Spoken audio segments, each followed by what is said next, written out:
Hello, this is Mr. Huff, and we're going to analyze some data in Excel. So what I need you to do on your laptop is open Microsoft Excel, and then we're going to start a blank workbook, or click on New Workbook or Blank Workbook. Just got to get a workbook open. And then we want to use the first row as headings in this just to keep it simple. So I'm going to choose row 1 and I'm going to pick a color. I'm going to say maybe this green, and I'm going to bold that line. And so anything I put in here will be bold, and Excel will recognize this as a heading. So what we're going to do is put our data in. We're going to do some calculations on it and then make a graph and see if we can learn something from the data we collected. So the first thing I'm going to do is think about what I collected the day before, and I had some trials. So I have 1, 2, 3, and 4, and now I have some data that magically appears. So something else you can do is, if you have some overlap here between two columns, see how it turned into an upright? The little cursor is this little thing with 2 arrows. If you do that and double click, it will size to that column. So everything in the column is fit. Alright, so the first thing we need to do is we need to deal with this tube length. It's measured in centimeters, but I need it to be measured in meters. So I'm going to go copy this cell and paste it right here. And instead of centimeters, I'm just going to make that meters. Okay, so now we're going to have tube length in meters. Open that up a little bit. These are centimeters, so if I take centimeters divided by 100, that will turn it into meters. So I'm going to type equal to start a calculation. I'm going to click on the cell C2, which is the one that has the number 31 in it in my example, so C2. And then I'm going to divide that by 100 and hit enter, and you can see that now it has 0.31. It did the math for me. We're using it as a calculator. Next thing I'm going to do is point at this little thing until it turns to a black cross. Double click, and it will copy all of those down and do all those calculations for me. So if you look at each cell, this is C3 divided by 100, C4 divided by 100, C5 divided by 100, and C6 divided by 100. So I had 5. I'm doing 5 data points. You will only have 4. The next thing we need to do is turn the frequency into a period. So the period is in seconds. So I'm going to give it a title. And if you remember our formula for frequency, how it's related to period, they are inverse of one another.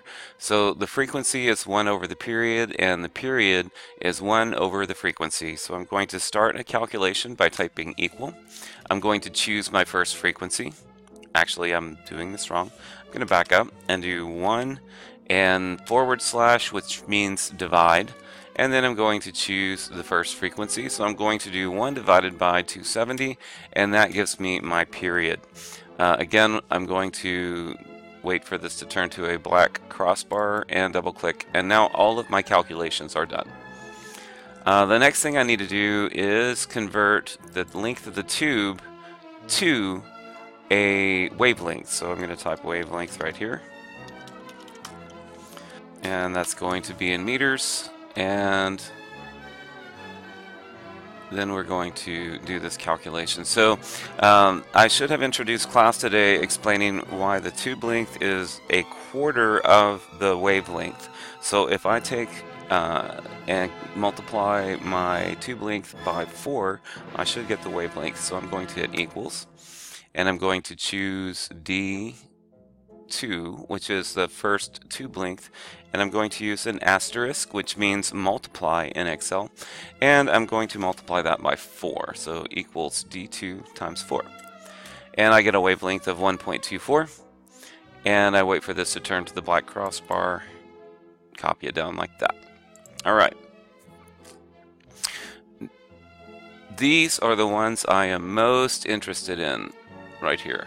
These two, and I set this up very carefully to make sure I had my independent variable that I am worried about and my dependent variable that I want to compare it to. So If you think about it, we were controlling the frequency. That's the independent variable, and we can convert that to a time, still an independent variable, and the wavelength depended on the frequency. So this is the wavelength, and it's the dependent variable. I'm going to select these two sets of data, and then I'm going to choose Insert, and I'm going to find the charts. I think it looks a little bit different on an apple, but I'm going to choose the chart scatter plot. So it says Insert Scatter Plot, and I'm going to choose the first option. And one of the things I don't like is it doesn't include the axis titles here and here. So if I click on this little plus and select chart titles or axis titles, now I have something to do to fill in. So right here, this one is the period, and the y-axis is the wavelength. Alright, that makes more sense. So now I have this lovely chart. What do we do with it? We want to analyze this data using Excel, and Excel does some really amazing things. If you right-click on one of the points in the chart, you should see an option that says Add Trend Line. So we're going to choose that. And we want to make sure it's selected as linear. This is a linear relationship, where it should be. And we want to go down here and select the equation on the chart, display equation, and display our square value. And we get this nice little equation here. Let's talk about this equation. This is the slope-intercept formula, y equals mx plus b.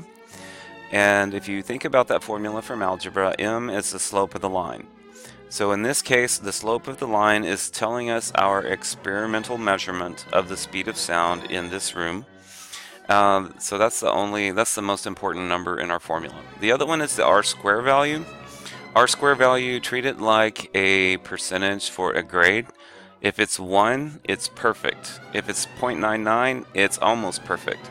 If it's a 0.7 or lower, it is extremely questionable. So treat this like a percentage on a grade, and that's telling you how good this mathematical formula fits these data points. Okay, so what I want you to do with this data this information is to repeat this for your own data set and make a scatter plot with a trend line. It should look like this when you're done. Trials, frequency, tube length in meters, the period of the wave, and the wavelength measured from the tube length.